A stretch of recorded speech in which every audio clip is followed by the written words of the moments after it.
Hello and welcome back to Unit 1 of GCSE AQA Geography, Living with the Physical Environment.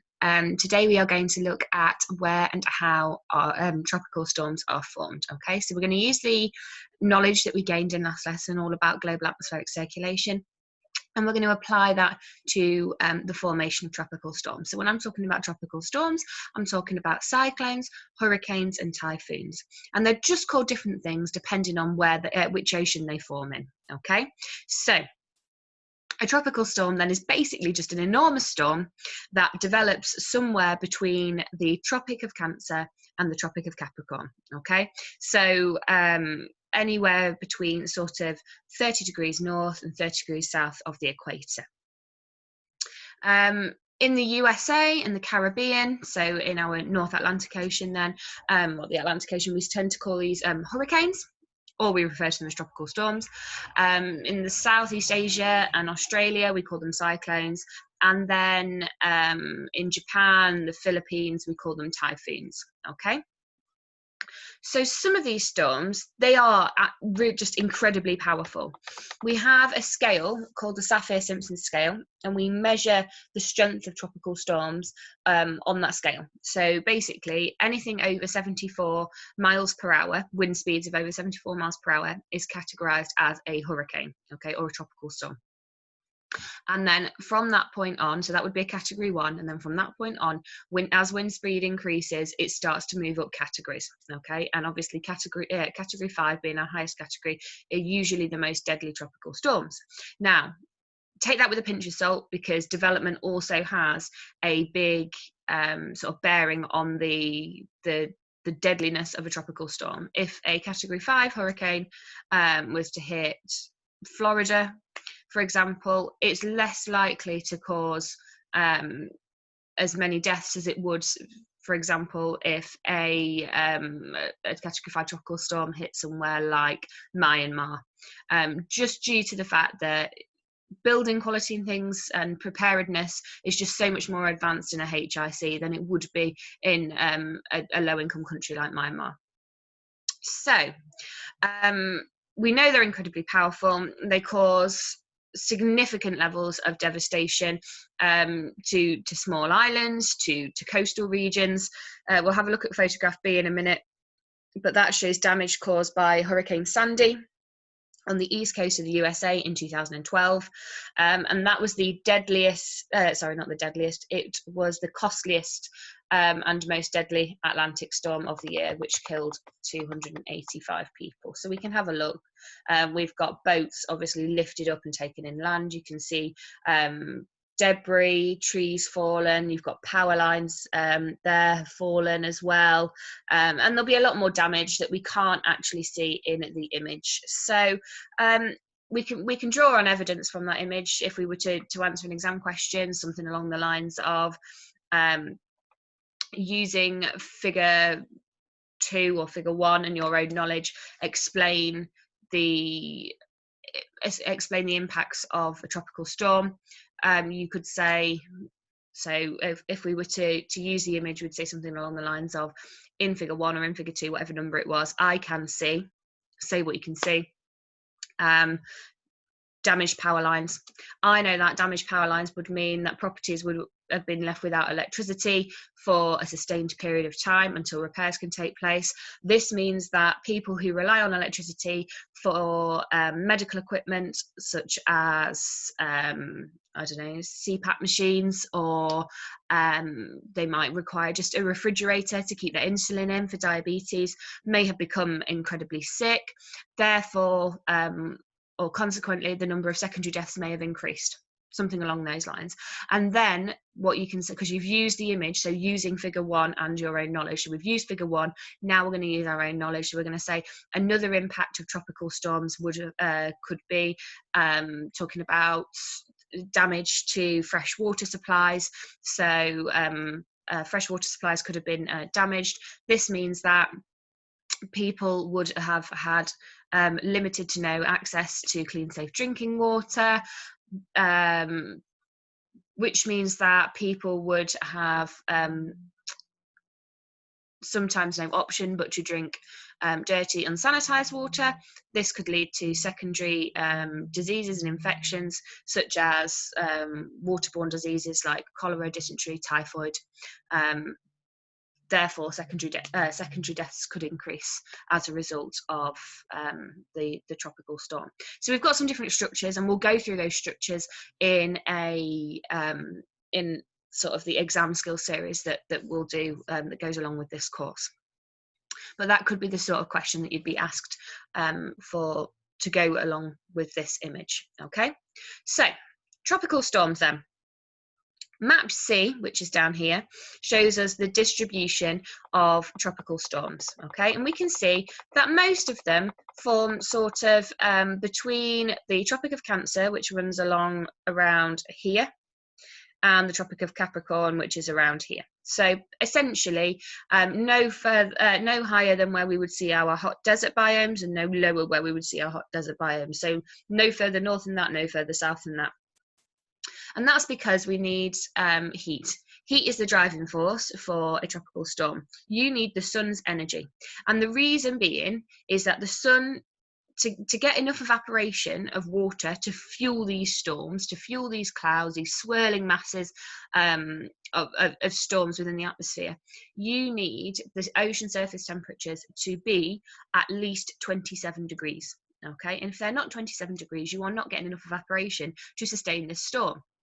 And the only places on Earth that have sort of the ocean surface temperatures that we require to fuel these storms are within the tropics, sort of late summer, early autumn time. Okay, and that's because with water having the specific heat capacity that it's got, it takes a long time to heat up. So it needs a long time with that sun's energy penetrating the surface and heating it up.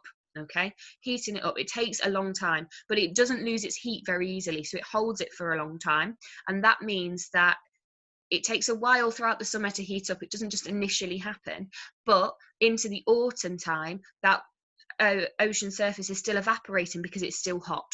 Okay, so that's why our hurricane season tends to be sort of late summer, early autumn. So I'm just going to move me down there. So like I said before, tropical storms found in the tropics or between the tropics, and they are required because they require ocean surface temperatures of about 27 degrees. And the reason being that it's hot, the ocean surfaces are hotter here is we're closer to the equator, which means the distance between the sun and the earth at this point is less, so it receives more of the sun's radiation, okay, to heat it up. They form in the summer and autumn when sea temperatures are at the highest. We've said this. Most tropical storms form sort of between 5 and 15 degrees north and south of the equator, because that's when we get enough heat. They're not at the equator though, and the reason we don't get them on the equator, if you've ever seen a video, you'll know that when you are on the equator, if you go to your bathroom now and you were to flush the toilet or pull the plug on a sink or a bath, you would watch the water. If you watched it, it would go down the plug hole a certain way. It would always spin anti-clockwise in the northern hemisphere and clockwise in the southern hemisphere. And that's due to the Coriolis effect. But actually on the equator, it just goes straight down the plug hole. And the reason being, you don't feel the effects of the Coriolis effect on the equator. And so there isn't enough Coriolis effect to cause that spin between 0 and 5 degrees. Okay, so it only really, these tropical storms, even though the ocean surface temperatures at the equator are hot enough, the spin isn't there. So 5 and 15 degrees is when we get that, because the ocean surface temperatures are hot enough to get the evaporation, but we also get the effects of the Coriolis effect, so the effect of the Earth's rotation. Okay. And a tropical storm requires that to be that spinning mass of clouds. Okay. In tropical regions then, the intense heat makes the air really unstable, and this causes it to rise rapidly. Okay, it makes it significant low pressure. They are the biggest low pressure events on Earth, and this rising warm wet air off the ocean surface creates wind.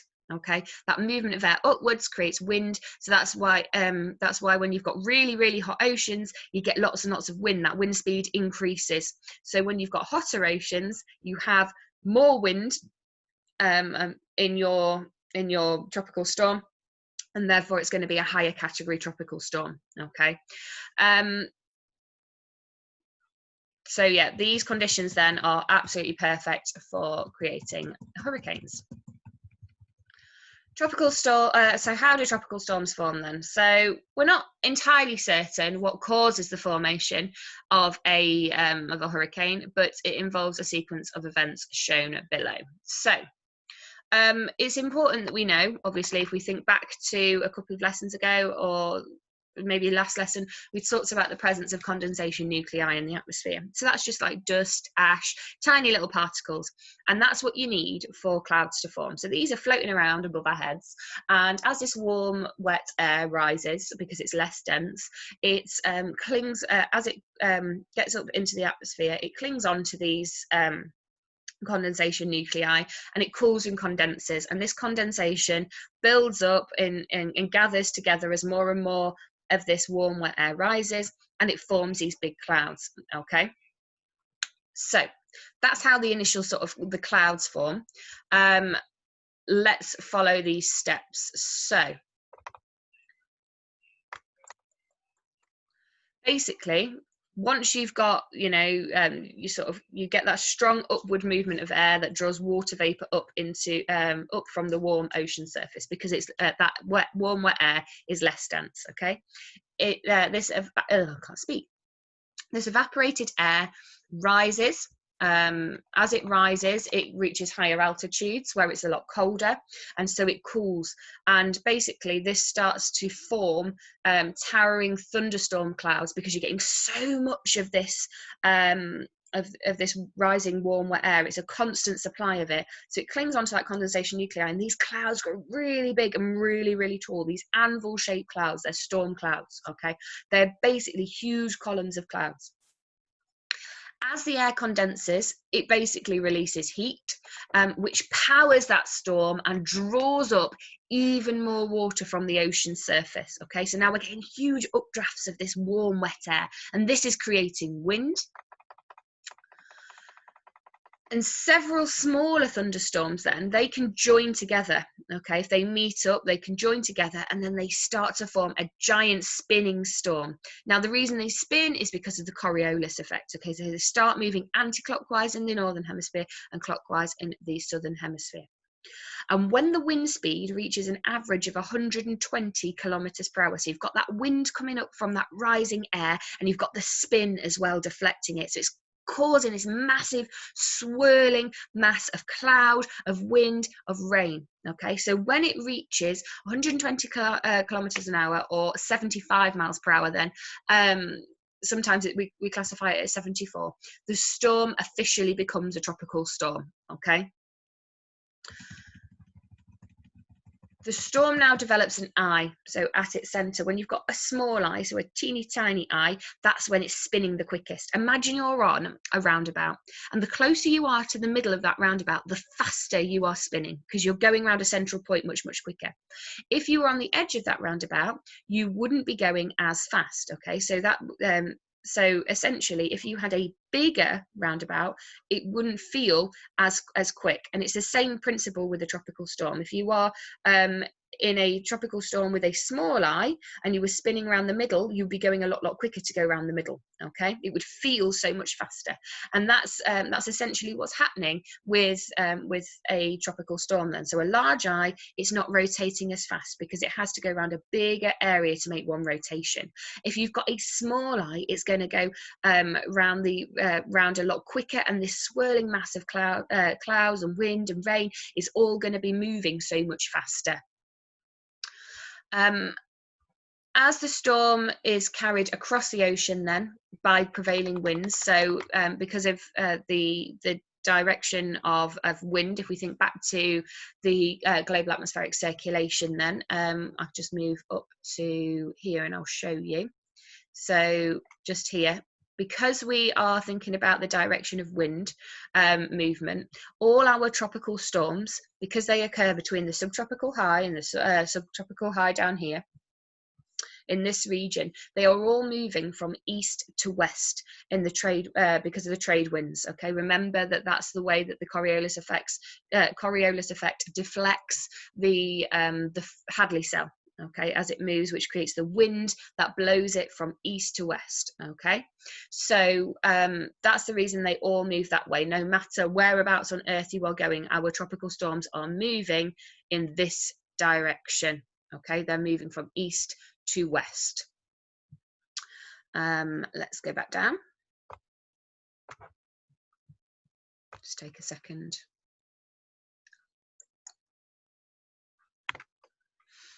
So, on reaching land then, the storm's energy supply is cut off, and the energy supply for a storm is evaporated water.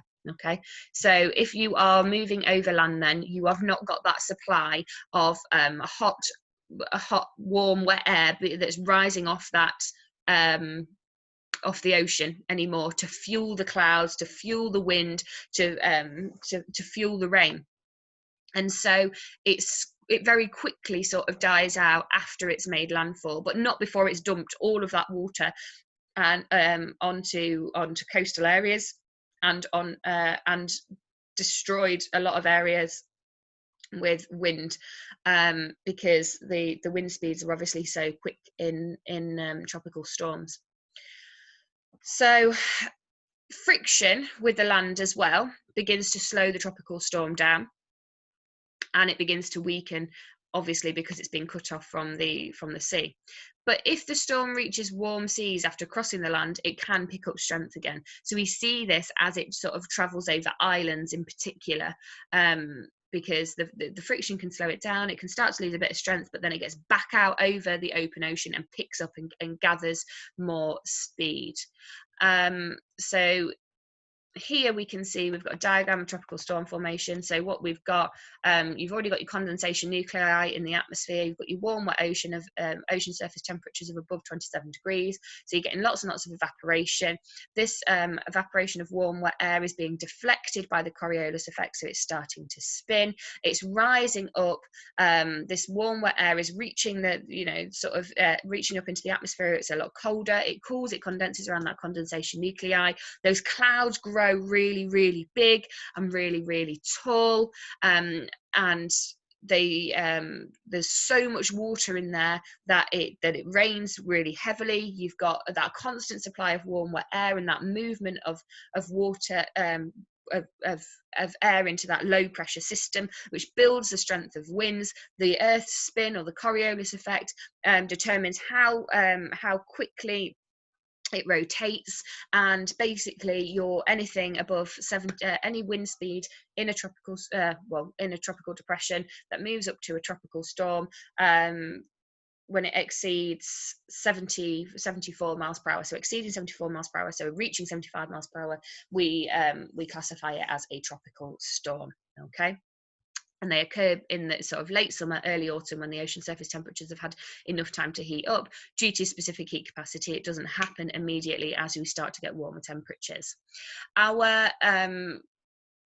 So basically, between 15 and 20 kilometers above sea level, then our winds start to spiral outwards. Okay, they start to spread out and encompass a big area.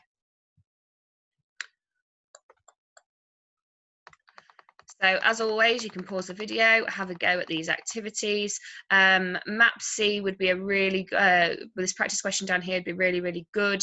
When you're doing a describe the distribution question, do pattern data anomaly or pattern data data. So in MAPSE, I can see, or in figure 3, I can see, and say what you can see in terms of the pattern, and then do one example is a tropical storm found in whatever continent, whatever country, and another example is another a tropical storm found in this continent or this country. Now, you can also do an anomaly. If there was an anomaly on the map, you could say, well, this has exceeded the Tropic of Cancer or exceeded the Tropic of Capricorn, whatever. If you've got evidence for that, you can say that as well. So what the general pattern is and 2 pieces of data that support it, or what the general pattern is, 1 piece of data that supports it and 1 anomaly. Okay, so we've done how tropical storms are formed. What I want to go on to is the structure and the feature of tropical storms. So what is the structure of a tropical storm then? So tropical storms can be absolutely enormous. They are the biggest storms on Earth. They can be up to 480 kilometers, or that's about 300 miles across. And a tropical storm has a roughly a symmetrical shape. Okay, so spirals, it's pretty equal in all directions. Diagram A is going to show us an imagery across a cross section, X and Y. Okay, so if we were to look here, we've got the shape of a tropical storm. If you were looking at it, you can see we've got the tallest column in the middle, that's the eye, and in the eye, that's got the lowest barometric pressure. You haven't got any wind, haven't got any rain. It's completely sort of devoid of weather. It's very, very still, very, very eerie. And then sort of the eye wall is the strongest, most torrential rain, the worst thunderstorms, basically the worst devastation. And as you move out, they decrease in intensity, but you've still obviously got the wind and stuff that starts to decrease in intensity as well. But that's not to say that over here you aren't going to get devastation. Okay, if you were to look at the top, I do apologize. If we were to look at the top of a tropical storm, then so bird's eye view, this is the sort of thing that we would see. So we can see we've got an eye here. Around that would be the eye wall, and then as you move out, the swirling bands of wind and rain start to decrease in intensity. Okay. Now, I said to you earlier that when we've got a large eye, that's we have our tropical storms tend not to be as intense. That's true. So when we're talking about a tropical storm that's 300 miles across, it's unlikely that it's 300 miles across with a small eye. Now, you can get massive tropical storms with a small eye, don't get me wrong, but the likelihood is that those tropical storms aren't going to be as intense. The tropical storms with a large eye that are really, really sort of spread over a huge area aren't going to be as intense. Okay, so let's have a look at the annotations then. Beyond the eye wall, there are further banks of clouds with thunderstorms. So we're going to start actually here at the eye, and we're going to work our way out. So the central eye can be seen clearly here. This is a small area where relatively cold air sinks towards the ground and warms up. There are no clouds here, and the conditions are calm. Okay, so it's that sort of movement of air funneling through the tropical storm and the eye wall. Okay, it's like this, and your tropical storm winds around the eye wall spiral back upwards. So it sort of moves down, and then they spiral like that back upwards. Okay, on either side of the eye is the tallest bank of clouds. We call this the eye wall. You get an exceptionally strong winds, exceptionally strong rain, and loads of cloud, winds in excess of 120 kilometers per hour, thunder, lightning, basically devastation. Now, it depends, the varying degrees of devastation depending on where it hits. So if we're talking about our HICs, we're unlikely to see the amounts of devastation that we would see in our LICs. However, there have been some cases where this isn't the case. 1,800 people died in a Category 3 Hurricane Katrina that hit Louisiana in the USA. Now, just because USA is a HIC, actually New Orleans and communities within Louisiana can be exceptionally, and have been and still are exceptionally deprived. And so we actually see we've actually seen devastation there due to poverty, people not being able to swim, building quality being worse than it was, and also the government response wasn't fantastic. So there's a lot of factors that play into sort of how deadly a tropical storm can be. And then if we move on from sort of the eye wall and we move out into the sort of the far reaches of our tropical storm, then we can see that beyond the eye wall, then there are further banks of clouds and thunderstorms and occasionally tornadoes. There will also be really strong gusty winds and heavy rain. Now, it's nothing like it would be in the eye wall though. But it depends on how the category of the storm as to how bad these heavy thunderstorms are out on the outer reaches of the tropical storm. So if we have a look, then our hurricanes and our typhoons and our cyclones, then they can reach about 14 kilometers above sort of ground level, and they can be up to 300 miles wide. What I'm going to do is I'm just going to find a video to show you about the formation of tropical storms. I think it'd be really, really handy for you to see this.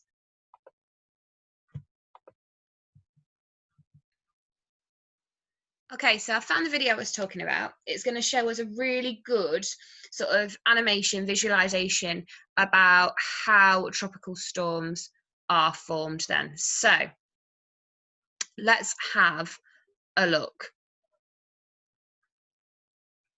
The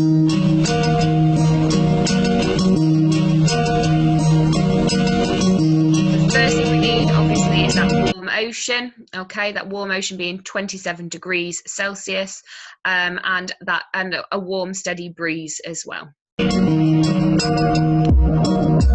That breeze picks up that water from the ocean surface, and it increases that evaporation rate.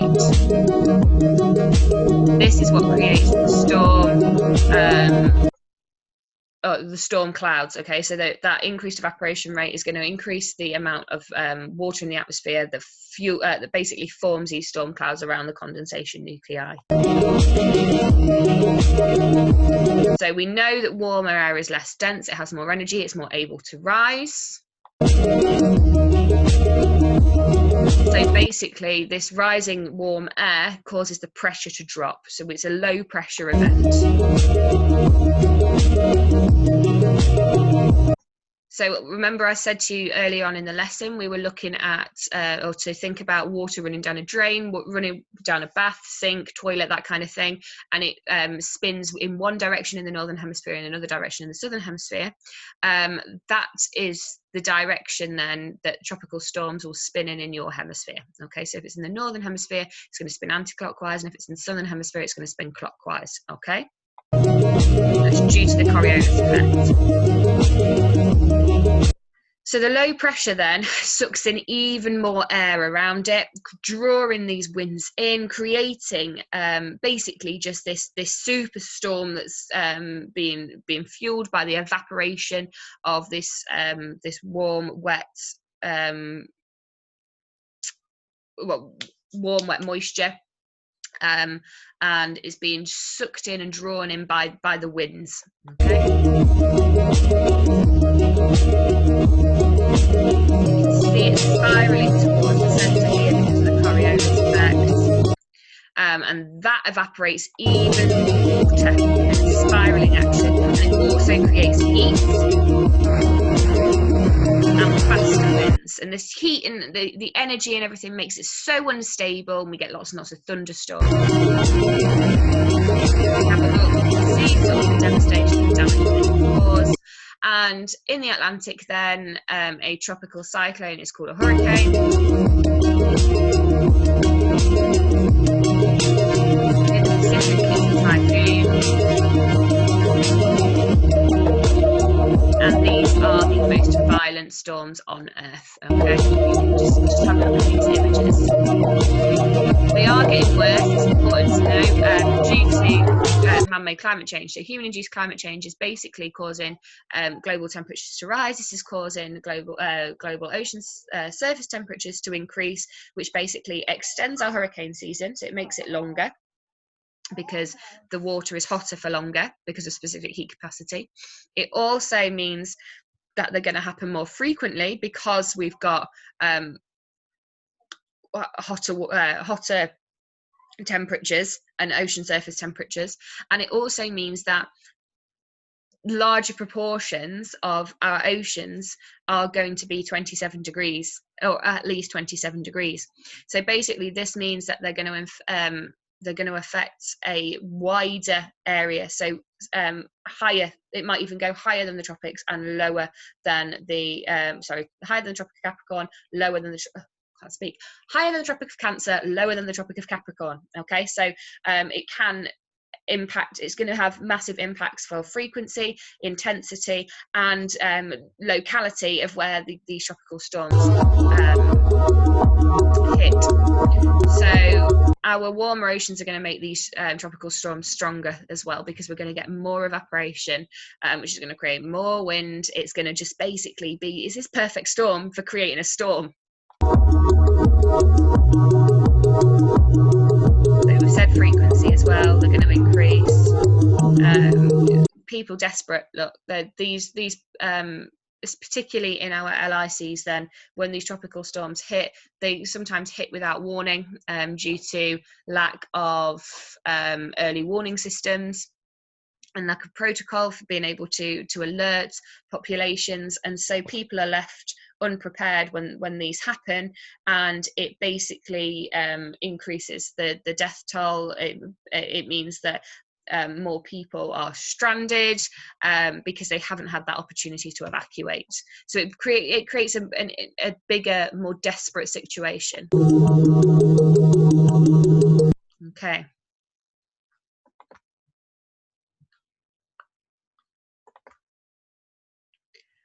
So, will climate change affect tropical storms? And we've just answered that by watching that video. So there is strong scientific evidence then that global temperatures have risen over the last few decades, and the rise may be impacting the world's natural systems, but what impact are they going to have on tropical storms? So we've said that tropical storms are going to become more destructive because they're going to be more powerful, because we're going to get more evaporation from those hottest ocean surface temperatures. They are given names for identification then. So hurricanes, for example, are given alternating male and female names each season. So the first hurricane always starts of the season starts with the letter A, and the second with B, and the third with C, and so on.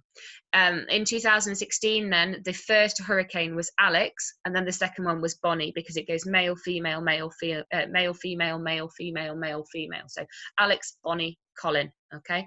And then there would have been another one, a girl's name beginning with D.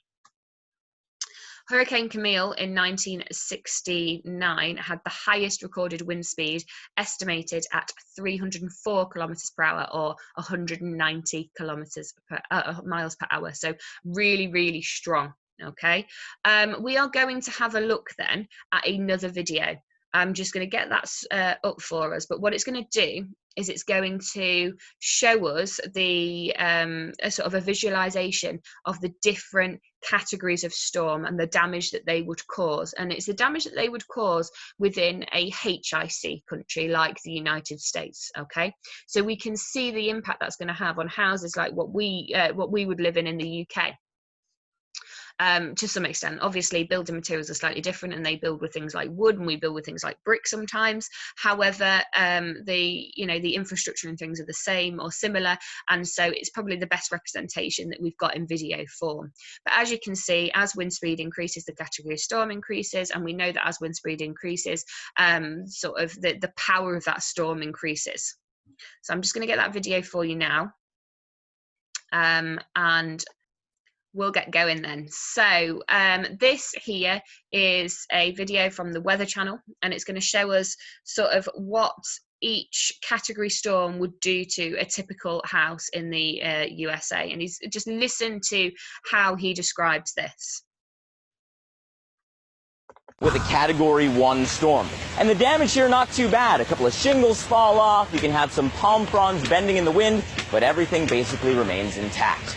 Category 2, that's where you really start to feel it. Look at the windows of the house. They can be hit from debris from the outside and already start breaking in a Category 2. Your trees are significantly bent over in the wind, and the siding of the house itself can break, flapping there in the wind, adding to those eerie noises inside. Category 3. I've heard only a Category 3, but it's not only anything except really bad news. In a Category 3, you can have the door of the house blown in because the winds get so strong. You can have the roof of the house start to flap up and down in the wind because it can lift off those weak points, and a lot of those trees start to fall. Category 4, the damage is even worse. You get most trees falling, most of your windows breaking, most of your shingles fly away, and then Cat 5 is as high as the category scale goes. By Cat 5, no shingles remain anywhere nearby. The holes in the roof get so big that the walls of the house start to fall because they're not attached to anything anymore. There won't be any trees up in the neighborhood. That's just catastrophic damage. But again, that's just from the wind, and there are other impacts from hurricanes, and they all vary through the. So we can see, if I just go back slightly. Through the season. Oh, try again. The season. So I'm going to struggle with this to get this paused perfectly, but you've got things like flooding, storm surges. A storm surge is essentially when that storm travels over the ocean. And the low pressure causes that the ocean to actually rise in height, so that when it makes landfall, that it pushes a massive sort of surge of water on land, and this can create significant flooding as well. So stick with the Weather Channel with a cat. Okay, so let's go back to here. We've seen now sort of the different categories. Let's have a think about distribution then. So over the last few decades, our sea surface temperatures in the tropics have increased. Okay, they've gone from, they've increased by around between 0.25 and 5 degrees centigrade. As patterns then of sea surface temperatures change, this may affect the distribution of tropical storms. So we're probably likely sort of in the next, I don't know, maybe 50 to 100 years, going to see our tropical storms impacting areas slightly further north and slightly further south, due to the fact that ocean surface temperatures in these areas are going to rise because of human-induced climate change. In the future then, like I've said, it's going to affect areas outside of the current hazard zone, such as the South Atlantic and parts of the subtropics. Hurricanes may also become more powerful due to the fact that we're going to have higher levels of evaporation, which is going to increase the intensity of the wind and the rain within these. Hurricane Katrina then in 2004. So in March 2004, the southeast coast of Brazil was struck by a Category 2 hurricane, and it was the first ever recorded here. So coastal communities were basically taken by surprise because they weren't expecting one. There's never been one there before. Okay, and extensive damage was done. And this was only a Category 2 hurricane. So if we think back to the video that we just watched, we saw that you started to feel sort of the impacts of a Category 2 hurricane, but they were nothing like what you saw when we looked at the Category 5 hurricane. So there was a lot of damage done because people weren't prepared for it. Some people died, and 40,000 homes were damaged. 85% of the region's banana plants were also destroyed. So it's going to have had huge social and economic impacts for the population. Hurricanes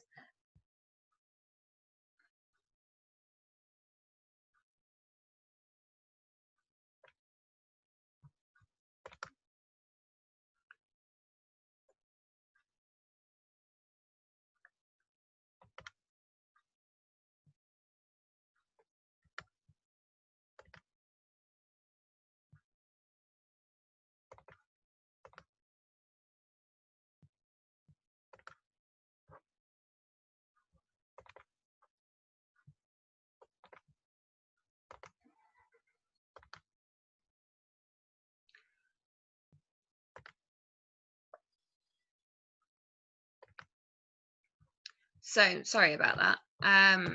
let's get started. Hurricanes do not usually form then in the South Atlantic.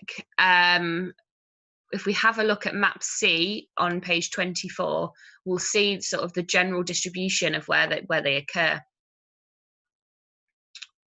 So here we're not tending to see hurricanes forming around this area here, sort of off the coast of South America. It doesn't tend to be too much of an issue. There might be sort of tropical depressions in these areas, but tropical storms are something that isn't seen. Okay, Hurricane Katrina was the sort of the first one. Now this Hurricane Katrina is not to be confused with the Hurricane Katrina that hit the United States and Louisiana. Hurricane Katrina that hit there was Hurricane Katrina with a K. This is Hurricane Katrina with a C. Okay. So cold ocean currents tend to keep these waters below the minimum temperature then, but that's required for hurricane formation. So these cold ocean currents, they come down from the from Antarctica, or up from Antarctica, sorry, and it's currents like the Humboldt current that are gonna or make these waters sort of colder than what they would be for those latitudes. In March 2004 then, sea surface temperatures were unusually high. Conditions were right for hurricanes to form. Such events might become more common as we see a rise in sea surface temperatures. And this will have likely have been due to sort of the change between El Nino and La Nina. You don't need to get yourself too entangled in that. That's not on the GCSE specification, but basically that can sort of change the ocean currents and